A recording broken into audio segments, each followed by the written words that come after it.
امانت آئی سیدنا عثمان غنی کے پاس.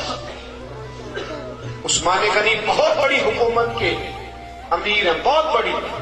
2000 آدمی آ گیا شر پسند. اس نے آ کے حضرت عثمان غنی کے گھر کا گھیرا چاروں طرف سے تنگ کر لیا.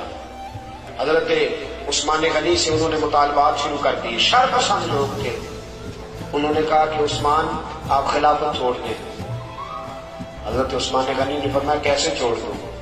میرے رسول پاک نے فرمایا تھا عثمان اللہ تجھے ایک قمیض پہنائے گا، لوگ اتارنا چاہیں گے پر کبھی نہ اتارنا. فرمایا حضور نے فرمایا تھا نہ چھوڑنا، میں کیسے چھوڑ دوں؟ چاروں طرف سے گھیرا انہوں نے ڈالا ہے مکان کا. امام حسین پہ 3 دن پانی بند ہوا ہے.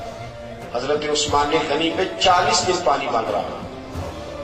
40 دن نہ کھانا کھایا نہ پانی پیا. لوگ کہنے لگے عثمان بھوک پیاس نہیں لگتی؟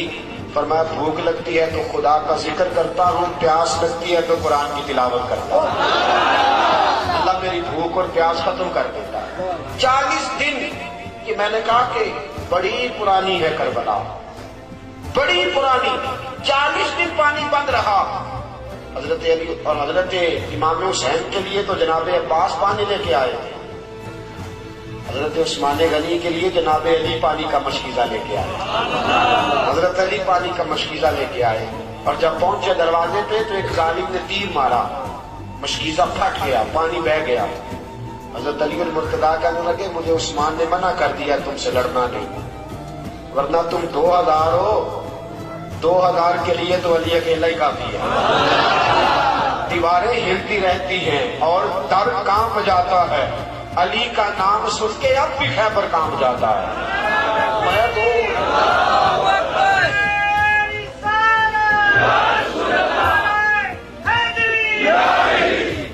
میرے عزیزو سنو، بات بڑی آگے بڑھ گئی. حضرت عثمان غنی کے پاس جناب علی پہنچے، دیگر صحابہ پہنچے. کہنے لگے اے عثمان آپ نے بڑی خدمت کی، 12 سال دی، بڑا کام کیا. 3 باتیں ہیں. آپ اس طرح کریں ہمیں اجازت دیں ہم ان 2000 آدمی کو بھگا دیتے ہیں. حضرت عثمان غنی کہنے لگے میری وجہ سے نبی پاک کے مدینے میں خون بہہ جائے، رسول پاک کے شہر کی گلیاں میری وجہ سے سرخ ہو جائیں. عثمان کا گلا کٹتا ہے تو کٹنے دو، لیکن رسول کریم علیہ السلام کے شہر میں خون اور دنگا فساد برداشت نہیں کرتا. کہا پھر آپ اس طرح کریں کہ کچھ دنوں کے لیے حکومت چھوڑ دیں. آپ نے فرمایا حضور نے فرمایا تھا قمیض نہ اتارو، کبھی نہیں اتاروں گا. صحابہ نے تیسری پیشکش کی، کہا کچھ دنوں کے لیے مدینہ چھوڑ دیں، کچھ دنوں کے لیے مدینہ چھوڑ دیں، کچھ دنوں کے لیے، پھر آ جائیے گا حالات ٹھیک ہوں گے.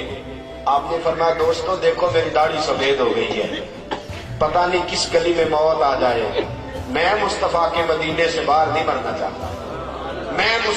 یہ اسلام کا وہ حکمران کہ جس کے اوپر امانت آئی، شر پسندی ہوئی، حضرت امام عثمان غنی رضی اللہ تعالیٰ عنہ نے جان قربان کر دی، شہادت پیش کر دی، لیکن نبی پاک کے مدینے میں فساد نہ